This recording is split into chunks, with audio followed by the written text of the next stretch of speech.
Hello and welcome. My name is Sara Harberson, and I'm America's college counselor. Thank you so much for joining me this evening. I know there's a lot of uncertainty in the air. If you are a student or a parent and you are thinking about college, you know that COVID-19 is impacting college admissions just like it's impacting every single part of our life. So tonight, I want to give all of you a chance, students, parents, even college counselors and school administrators. I want to give you a chance to ask the questions that you have, how it's affecting high school seniors, SATs, ACTs, AP exams, younger students, activities. I want you to have an opportunity to ask those questions that are on your mind, and I want to be able to answer them. It's all about getting ahead of things, right? I think our country is at a point where we know what's coming and we know how to prepare. And tonight is about knowing how to prepare for the next couple of weeks and couple of months. If you want information about COVID-19 and how it's affecting college admissions, my blog from last week was on this subject, so you can check that out. We'll post it in the comments section below the live feed. That's also where you post your questions. If you have questions about the college admissions process in general, a lot of my things are free. They are free resources that you can get from my website, saraharberson.com and admissionsrevolution.com.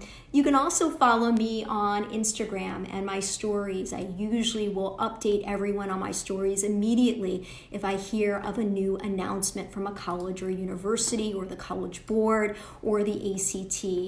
We had a couple of colleges announce that they would be waiving the ACT and SAT requirement today for the class of 2021. You can check that out on my stories on Instagram.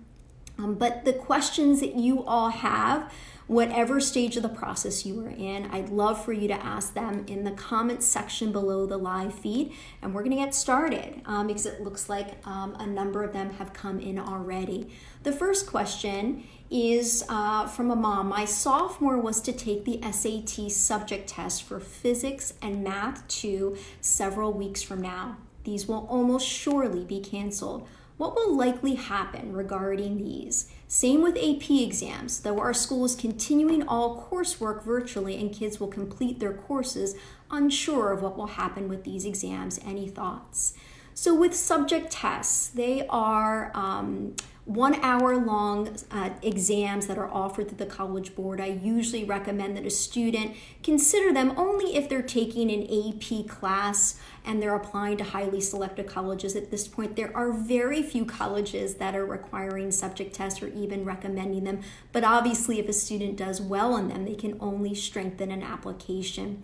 If the subject tests do get canceled, what I would recommend is plan ahead. You might want to register for the June subject test, for example. That's always the best time to take a subject test because usually the coursework is all done by that point and the student has some time to study for the subject test.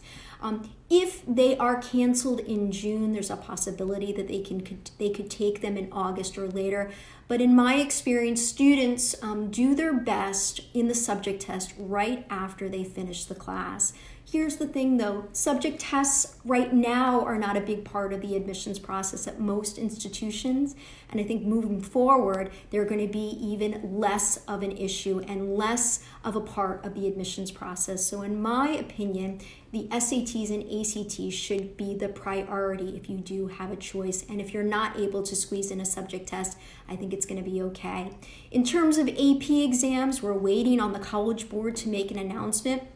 They're hoping to make an announcement by March 20th to let students know what is going to be happening with AP exams. They alluded to an option of possibly students being able to take these APs from home, but we'll have to wait and see. I'll just mention that AP scores are not a required part of the college admissions process. So if your child is not able to take them, it's no skin off a college's back. They are not a required part of the admissions process. So I don't want you to worry too much about those AP exams. Next question from a mom. Nervous to make a commitment to a college if we can't visit. Any advice?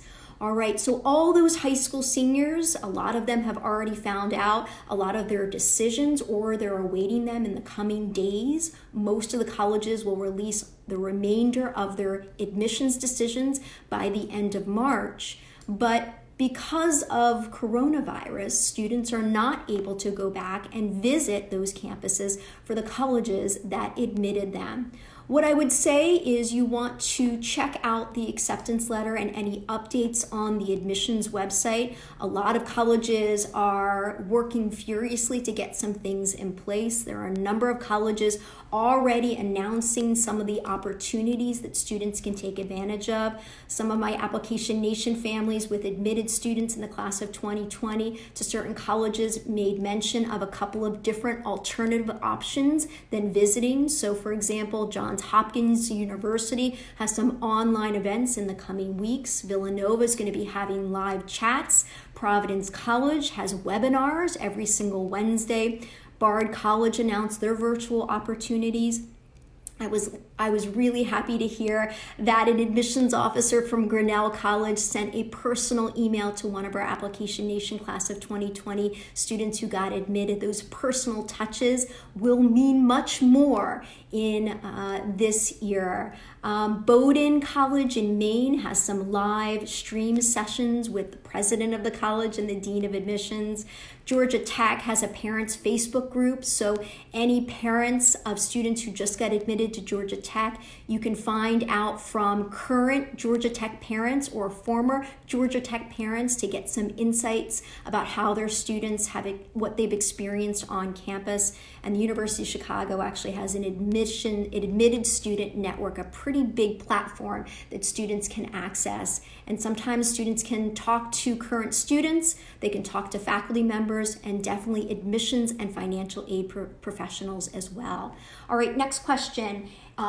Before I move on, I'll just say, obviously those resources are great, but ultimately the best thing that you can do for your kids if they're having trouble figuring out where to go without going back to visit, look at your old notes from your previous visits, talk it over with your child about where their heart is. Sometimes instincts and heart really are the two things to trust in a time like this. Next question. Any idea what will happen with AP tests, SAT, ACT? Will colleges go test optional? I believe Case Western already has. Yes, I was going to announce that. Do you think others will follow? Thanks so much for all of this. So AP exams, I think I'm impressed with how ambitious the College Board is with their alluding to the fact that there might be an option for students to take these AP exams from home. I think the public probably is a little bit concerned about making sure that these are the right way to go. This is the right way to go for students, and that there is no issues with cheating or other people taking the exams for the students. I'm sure the College Board is considering that. To me, again, AP exams are not my priority. As much as I want every college to be test optional, most are not at this point. So my priorities with the SAT or ACT, I would recommend that, especially for the class of 2021, I would recommend signing up for the SATs in June. There is an ACT in July. There's another SAT in August. There's another ACT in September, and it goes on and on. So if you are not able to take the ACT or SAT already, I would definitely want you to register right now. Even if you decide to take it a different day, at least you have a reserved spot. And in terms of colleges going test optional, that parent posted that Case Western made an announcement today. It's pretty stunning, actually. Case Western is a highly selective university. They have an incredible undergraduate experience there. They just announced that for the class of 2021, they are waiving the SAT or ACT, making those tests optional for the student. They have not commented on whether or not they will be test optional after this year, but I think it's a very good sign. And yes, I believe more colleges will follow. Oregon State announced that they will be waiving the SAT and ACT. Mansfield University went test optional, and I believe we will start to hear a lot more colleges in the coming days and weeks. Next question, based on COVID-19 and several standardized testing cancellations, should my son, a junior, retake his SAT or subject test when testing opens up? Jenny, I think he should absolutely retake the SAT. Subject tests, even before COVID-19, they were falling out of favor. There is a lot of pushback from families, from parents, from educators, and from advocates like me to back off all of these testing requirements. And so if you're going to pick a test to retake, it should be the SAT or ACT. There are going to be some students that already took one of those tests already, but there are a lot of students who are planning to take the March SAT or the April ACT as their first test, and they have no testing whatsoever. So my priority, my focus would be on retaking the SAT. Next question, hi Sarah, my son will have an all expense paid opportunity to have summer experiences this summer and next. He is a rising junior. I know you speak of the pay to play sessions, and I don't want that. Okay, so a lot of students have just found out about getting into some summer programs. Some of them are completely, fully funded. Some of them have scholarships attached to them. Some students had special internships lined up for this coming summer. We don't know what's going to happen.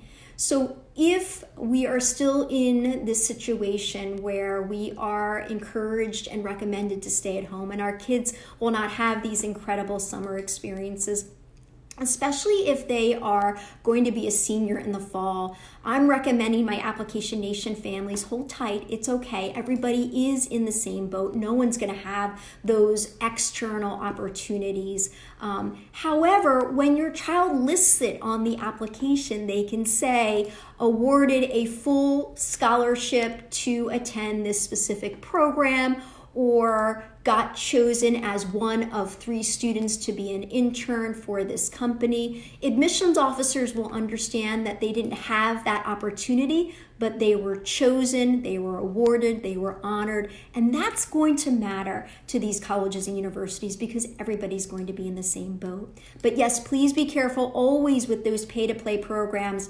I heard of a pay-to-play program. I'm trying to remember where. I think it was, I'm not going to mention. I remember which one it is. A college offered a summer program to high school students. It costs $12,000 for a summer. Avoid those programs because admissions officers really don't like those pay-to-play programs. All right, next question coming in. Do you feel that there are any implications for transfer students who have already applied by the March 1st deadline and are waiting for decisions still, specifically trying to transfer into an Ivy from a state school with strong stats and recommendations? I think everything is uncertain, honestly, and I think there are going to be a lot of students considering, even if they have acceptances to colleges out of state, they might be considering their in-state institution a lot more than they would have a month before or a couple of months ago. And so that's going to be opening up spaces for students on the wait list if they're applying for freshman admission. But I think it's also going to affect the transfer admissions process. In my experience over the last couple of years, when I'm looking at students who apply to transfer to those highly selected colleges like Ivy League institutions, these institutions are accepting so few students because there are so few students transferring out of that. So I can think of some incredible students who got straight A's their freshman year of college, perfect applications, beautiful essays, not getting admitted as transfer students simply because there are so few spots available. However, that mom asks a really good question because I believe that there will not be, the retention issue will be an issue. They will not be seeing the same numbers of students returning. And so I think that will have an impact. I think we also have to keep in mind that study abroad is up in the air. If the students plan to return to their institution, that means more beds are going to be used on campus, and again, possibly not having as many room for transfer students. But I believe the transfer admissions pool is absolutely going to be impacted, and I would say they have probably slightly better chances than in previous years, especially if they've done well in college. Next question, if the standardized tests continue to be canceled, How do you think this will impact college admissions next fall? Isn't this a good opportunity for schools to test the waters without standardized tests? Absolutely, Bonnie. We just heard from 2 colleges in a day that are going test optional, at least for the class of 2021. I think there are honestly a lot of colleges out there that have been considering the test optional path, but were afraid to do it. And now with COVID-19, it gives them kind of that extra push that they need to go test optional, at least try it out. I think once they go test optional, they won't go back from my experience. I've worked at a university, an Ivy League university that factors in standardized tests, and I've been a dean of admissions at a college that was test optional. Once you go test optional, I don't think you go back. But I got a couple of questions from Application Nation parents just this afternoon when we announced that Case Western is waiving the SAT and ACT for the class of 2021. There are some parents that say, yes, that's awesome because my child has done so well in school, in their classes, in their grades, but they haven't done well on their standardized tests, or they don't typically do well. That really is going to help a student like that because their high school transcript is going to carry more weight. But then the parents on the other side of the issue are also concerned. What about the student who is a naturally strong test taker but maybe doesn't do as well in their classes? Those strong test takers are going to be just as valued, maybe valued even more for those test optional colleges, because even though a college may go test optional, they still need to report and keep track of average SAT and ACT scores. They still want to brag that they have high ACT and SAT averages every single year. So those students that do really well on those tests can really benefit in the admissions process. I really believe both types of students are going to benefit. The students who don't want to send those scores in but have done really well in school, and those students who have really high scores who want to show those scores off. Next question. Is it rude or pointless to now reach out to schools asking for more merit money? My son was about to show his cards to see if one school might offer more money on one than another. Is it rude or pointless? Absolutely not, Kristen. I would tell families to do that with or without a major crisis going on in the world. Here's the thing, especially this year, there was so much uncertainty about yield. Yield is the percentage of students that accept the offer of admission. Every college, every admissions dean is worried about their yield rate. Even before we heard about the coronavirus, because of the admissions scandal last year, because of new policies being put in place where colleges are going after students and trying to poach them from one college to the next. But now with COVID-19, these colleges need to ensure that they still have a freshman class coming in on target, regardless of what's going on in the outside world beyond campus. And so this is the time where you have to play hardball. If your child got admitted to one college and they got a $5,000 merit scholarship, and they got into another college, a comparable college that compete against each other, and that other college gave them $15,000 in merit money, it's important for the student to contact the admissions office and write an appeal and say, listen, this is my situation, my family's financial situation. This is what I've achieved since I've submitted my application. And oh, by the way, I'm including X college's merit scholarship award so that you can see it. When a college admissions office actually sees an award from another institution that they compete with, they're going to feel even more pressure to possibly give that student more merit money. So it's not rude or pointless any year, but especially not this year. You want to make sure that you speak up, especially if you need the money. Next question, in what ways do you think the COVID-19 will affect the upcoming regular decision college decisions? Do you feel it will be more favorable for applicants due to all the surrounding uncertainty? I believe so, yes. I believe that most admissions offices are probably going out with more offers of acceptance than they were planning for, even within the past year. I noticed someone's mentioning that they can't hear me. I just want to make sure that everybody can. But it's my belief that just give me some some likes just to make sure that you all can hear me, some emojis, just so I know that all of you can hear me okay. All right, I think we're all right. Maybe it's just that one parent. Good to hear. I do believe those colleges had to make some very last minute decisions. They have an enrollment model that they create over the summertime. They plan out how many students they're going to admit in the early round and how many they're going to admit in the regular round. But because of this crazy virus going on, I am absolutely positive that it benefits the students applying in regular decision who probably have a slightly better chance of getting admitted. Here's the other thing though, even if your child doesn't get admitted but they get waitlisted, I think the waitlist is going to be used heavily this year by all colleges and universities. I'm already hearing from my families in Application Nation, my child may not want to go to the other side of the country now that this has happened. He or she might stay and attend their in-state institution. It just feels right. That's going to open up more spaces for that other institution across the country, and those colleges will really be relying on those students on the wait list. So if your child gets waitlisted this year, I want them to immediately accept a spot on the wait list, because that is an important step. There is no way a college is just going to admit a student if they waitlisted them. They're only going to admit them off the wait list if the student accepts that spot on the wait list. Obviously, they can follow up if it's permitted with the admissions office or their admissions officer. They can write a letter explaining why they want to attend that institution, and those students will have a better shot of getting admitted off the wait list. The challenge that we face, everyone, and I wanted to mention it, and hopefully we can include the link, a lot of colleges are actually extending the deadline when students have to submit their enrollment deposit.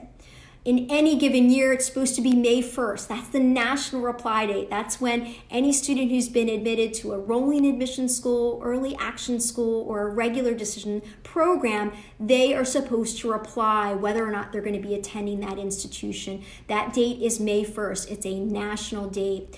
A number of colleges have already announced that they're going to be extending that day, usually till June 1st. And NACAC has a list right now of colleges and universities that are extending those enrollment deposit deadlines, and we'll post it. NACAC is the overseeing governing body for the National Association for College Admissions Counselors. So check out that link and you'll be able to get a feel for whether or not the colleges that you've been admitted to or your child has been admitted to, if they're giving students a little bit more time. That's going to affect the wait list, because if students have until June 1st to accept the offer, it will be at that point that most colleges will then go to the wait list, where usually that's happening in May. So everything might be a little bit later. And so if your child's on the wait list, it could possibly go well into the summertime before they find out a final decision.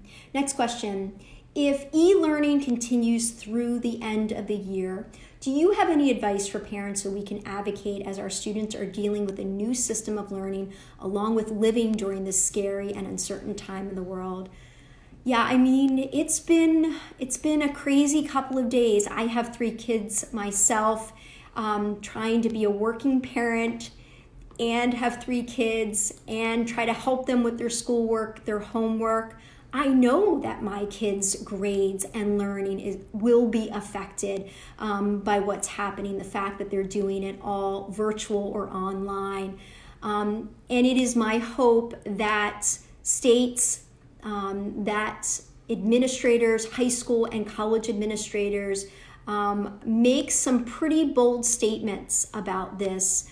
I was really pleased to hear that the governor of Florida made an announcement that grades will not count for the remainder of the school year. I think that's a fair statement, because we just don't know how our kids are going to react to online learning and virtual classes. I would say if you're finding that your kids have way too much schoolwork, and I'm finding that already, and hopefully it's just a matter of making some small adjustments, I think it's important to speak up first to the teacher, and obviously if it doesn't work out or it doesn't get fixed or resolved, I would go further beyond that. But I really believe that colleges and universities need to take a bold statement here. It's not just me trying to, scream from the rooftops about how it's important to be understanding of our kids, both in terms of standardized tests and grades and activities, but also their mental health. I think it's so important if these colleges could come out and make some statements to alleviate some of the concerns that we have as parents. Again, I was really, really proud of Case Western and Mansfield University and Oregon State for announcing that they're going test optional. Oregon State University has a great VP for enrollment. He wrote a statement for not only those high school seniors who've been admitted, but also those younger students. And we'll try to put that link in there as well. That's when a college can take a really positive stand. And I don't think it should be all about the parents speaking up. I think the colleges need to step in and make some announcements to alleviate some of the concern and uncertainty that families feel. Next question, how do you think current events will affect applicant pools for the class of 2021? I think it's going to have a dramatic impact. I think there's so many things. We've talked about standardized tests, we've talked about grades, we've talked about summer activities not happening. I think we're going to start to see kind of a leveling off. I think this is going to be an opportunity for all of us as families to reevaluate what's really important. Is it really necessary for a student to apply to 15 colleges, or is it more appropriate and more balanced and smarter and thoughtful to apply to 5 colleges? And do they really need to go across the country? Do they really need an Ivy League education, which could be upwards of $70,000? I think we're going to really see an adjustment happening, a natural and positive adjustment. I think students are going to realize they don't have to apply to a ton of colleges to feel good about the process. I think their essays are going to be a lot more personal and a lot more meaningful. And I think admissions offices are going to now be on the defensive. I've been feeling a shift in favor of our students, especially after the admissions scandal broke last year. But even with the lawsuit against Harvard and claims of racial discrimination going on at Harvard and other institutions, but now I really do feel a shift where students are going to be in the driver's seat and they will be dictating where they want to go. And we're going to begin to see that even with the class of 2020. Next question. My son's high school is going to pass-fail. Yes, we're starting to hear some colleges do that as well. Pass-fail for all courses for the remainder of the school year. Will this make a difference in evaluating a student for highly selective admissions? Actually, I really support the pass-fail option. I heard from a number of families this afternoon, if they had older kids in college already, a number of colleges are giving those students an option to notify whether or not they want the remainder of their classes to be pass-fail. I think there are going to be so many colleges doing this. I think there are going to be so many students doing this. And I think, frankly, there's going to be a trend. It's a trickle-down effect to the high schools. I think there are going to be a number of high schools doing that. I am fully supportive of it. And the fact is, when there are large numbers of students with pass-fail for that last quarter or last trimester or last semester, everybody's going to be in the same boat, and the colleges cannot hold that against the students. The interesting thing is, we've been through natural disasters, unnatural disasters in this country before. And when that happens, it usually affects only a certain region of the country. But in those circumstances, whether it's a hurricane or an earthquake, colleges really usually like to come out in front of it and are very understanding and flexible and accommodating to those students who have been impacted. The unusual thing about COVID-19 is that we are all affected. All of those college-bound students are going to be impacted by this, and I believe those colleges are going to be forced, whether they like it or not, they're going to be forced to be very flexible and accommodating. So pass-fail option is, in my opinion, the way to go. Because we haven't even talked about the mental state, the emotional stress that our kids are facing right now. Next question. Will colleges look more at ability to pay in a recession? So Rebecca's asking an important question. There are a handful of colleges and universities that have what's called need-blind admissions, which means a family's ability to pay has no bearing on the admissions decision. But there are a lot of colleges that have what is called a need-aware policy. They're not going to come out and say it. They usually are going to hide it as much as they possibly can. But it basically means that students applying for financial aid and qualifying for financial aid usually have a higher threshold or a higher bar to meet in the admissions process. The tough thing is when the economy hits a recession, colleges really have to be smart about where they spend their money. And so even if a college is need blind, sometimes they have to back down and they have to become need aware because of circumstances involving the economy. We saw this with Haverford College, for example. They were a need blind institution. They're a highly selective college. It's an amazing school, but at one point they realized they did not have the financial means to be need blind, and they had to back off and become need aware, at least for a percentage of the class. It's hard to know. I don't want to look into the future about the economy. I was a dean during a recession. I was the dean of admissions at Franklin and Marshall during the recession of 2008. It hit every single college hard. It was very difficult to be working for an admissions office at that period of time, because admissions is the biggest generator of income for a college or university. So it's possible that if a recession happens, that colleges will be looking more closely at those full pay students, and those students that need significant aid might have an even higher bar to reach. But we just have to see what happens, and I'm going to be very hopeful and optimistic that those colleges are going to step up, because our kids have been stepping up for way too long without it coming back reciprocally from those colleges and universities. Next question. Remote schooling for the last semester and seniors makes grades a big unknown. Could college withdraw offer of admission if final semester not as strong as before? Great question. So after a student gets admitted, after they decide to send in their enrollment deposit this year, it could be May 1st, it could be June 1st, the high school is required to send in a final transcript to the college where the student is planning to enroll. The admissions office over the summertime, usually in June and July, they're looking over those final transcripts, not only to make sure that what the student indicated on their application matches up with what the final transcript says, but they're also checking final grades. It usually takes a really low grade for the college to take steps to ask the student to explain what happened and to actually rescind their offer of admission. It takes a whole lot. The student would have to really do very poorly in a given year, and that's unusual. Once in a while, the student gets a C here, gets more B's than A's than they did earlier in their high school career, but it's unusual for the grades to go down significantly. In this period of time where students are finishing up classes online, virtual learning, we don't know what's going to happen. And my guess is those admissions offices have to be a lot more understanding. So it's my belief that I don't want students to just give up and not do their work. I want them to continue to do their work.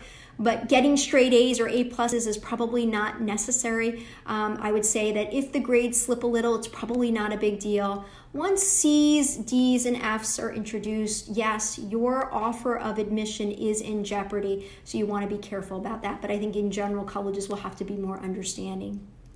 Next question. With abroad programs possibly being canceled next year, will that impact the regular decision acceptances coming up because of space on campus? Yes, it might, absolutely. So if a lot of times the junior class will go away either for the fall semester, spring semester, or sometimes for the full year, if those students don't go abroad, they could be taking up beds on campus. However, I think most colleges are concerned about retention issues. A lot of students may say, I don't want to go back to that college. I want to stay local, or I want to go to a cheaper institution that's closer to home. So even though study abroad programs, if they get canceled, it could mean more juniors, let's say, being on campus. I think those colleges and universities are going to make every accommodation to ensure that if students want to return, that they're going to be able to. And I think if they are over-enrolled, at least initially, they know that some of those incoming freshmen will, they will melt.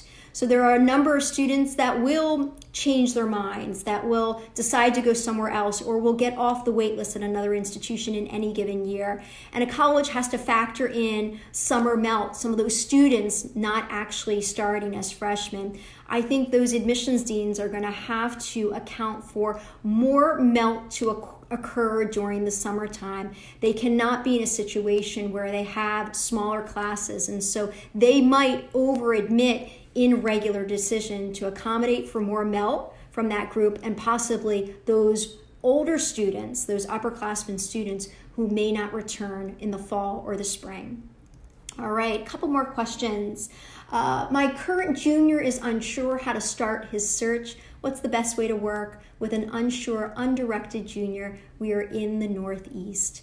So the first thing that I tell students to do, and this is a good little break from all this craziness, if a student is unsure about what they want to study, the first place I look is their transcript. You know, what classes do they enjoy? What classes do they do extremely well in? That usually indicates at the very least an academic strength. Sometimes it even hints at their academic passion. I also like them to take stock in what they're doing extracurricularly, because a lot of times a student's academic major or academic passion is usually also represented somewhere in that extracurricular list. And the fact is that some students have this passion that they have not been able to explore. And so any kind of research that they can do this summer, talking to people in the industry, the profession, they don't have to do it in person. They can do it online. They can FaceTime. They can use Zoom. Zoom is an incredible platform that I use with my Application Nation families. They can use Facebook and other social media platforms to connect with people in the field. So that's the best way to explore it. But usually if I look at a transcript and look at a student's extracurricular activities list, even if it's a resume or a list of things, it usually will indicate some academic interest. I'm a big fan of students listing a specific major on their application as long as they have the evidence to back it up, because that's what admissions officers are looking for. And the best way to show evidence of an academic major is with the classes the student takes and also the grades that they get in those academic subjects that they could possibly plan on pursuing when they get to college. Next question. Is there anything special that you can recommend to current juniors? I would say your classes still come first. Even though there's a lot going on and you're worried about SATs and ACTs and AP exams, your classes and your grades come first. We don't know if all high schools are going to cancel those grades or offer pass-fail, and so you have to assume that you're still going to be getting grades for this last part of junior year. I also want them not to worry so much because everybody is going to be in the same situation. If they haven't had a chance to take SATs or ACTs, there's going to be an opportunity. I have a lot of faith that things are going to begin to quiet down. If not right away, then at least the summertime and early fall. And hey, if you only get one shot at the SATs or ACTs, that's absolutely okay. It kind of is going to be a throwback to quieter times, to simpler times. Maybe at the period of time when I applied to college, not a lot of students took the SATs and ACTs multiple times. And I think that's not a bad thing. I also think that it's amazing what we can do in our homes remotely. I have never been busier because everything I do can be remote. But I think students can be very creative, whether they are writers, they can do a lot of writing. If they have great communication skills, they can do YouTube. If they are very savvy with technology, they should use those social media platforms, and they should have a strong voice. Because when you have a strong voice, it means that you're not afraid to speak up. Whether you're feeling concern about your family, whether you have concerns about politics or medical attention or healthcare, this is the time to speak up. I know Monday night after a very long day, I decided to write a piece because I felt so strongly about what colleges and universities need to do. I hope that all of you will have a chance to read it, hopefully by week's end, but this is the time when students should throw themselves into something that they are passionate about, and a lot can happen in your home. Next question. Do you think that there will be greater focus on 10th grade and first semester of 11th grade transcripts? Yeah, I mean, I do. I think this last part of the school year may just get completely overlooked by a lot of colleges and universities. And I think what they did before this happened and what they do after is really going to matter.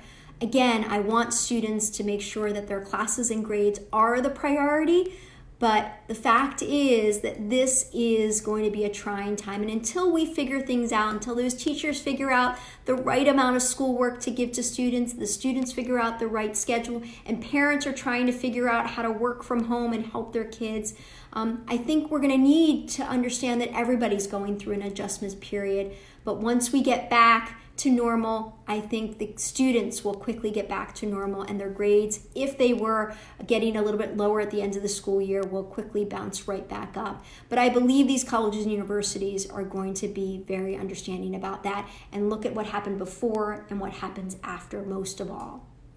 Next question. On the other hand, what if a student's grades were on track to be higher in the spring semester and then the school goes pass fail? Well, here's the thing, this is when college counselors, the counselor of record at the high school, can be really helpful and effective. I know that counselors have large caseloads at a lot of high schools, but these counselors have an opportunity to also have a voice about their students. So if the student was having their very best semester ever and then the high school goes pass fail, this is a chance for the counselor to mention that in the letter of recommendation. This is when we really have to advocate for students. Whether it's a counselor, whether it's a teacher, whether it's a parent, we need to make sure that these colleges understand what is going on in their homes, in their communities, and also with their grades. So I think the counselor is really the person who can have a strong voice and contextualize those grades for an admissions officer. We're going to try for one more question. Hello, high school senior here. Hi, Daniela. If we commit to one school, but we want to be considered for the schools where we are on the waiting list, do we have to pay deposits to the decided college and to the waiting list ones? Okay, Daniela, great question.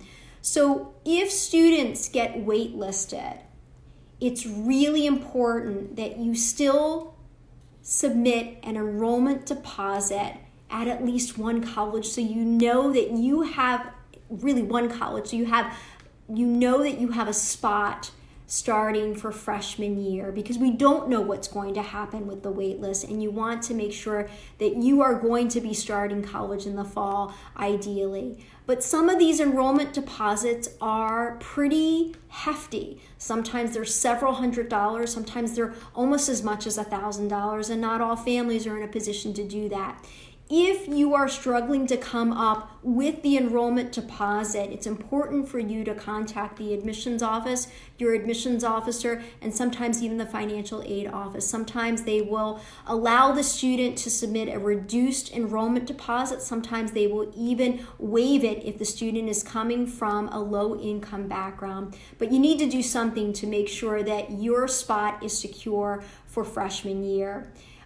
You don't have to put a deposit down for a wait list. You usually just have to accept your spot on the wait list, and obviously in some cases, if the college permits it, I would definitely follow up and write something formal, a formal letter if you're still interested, because that can also show demonstrated interest in that institution. But usually you don't have to put a deposit down on the wait list.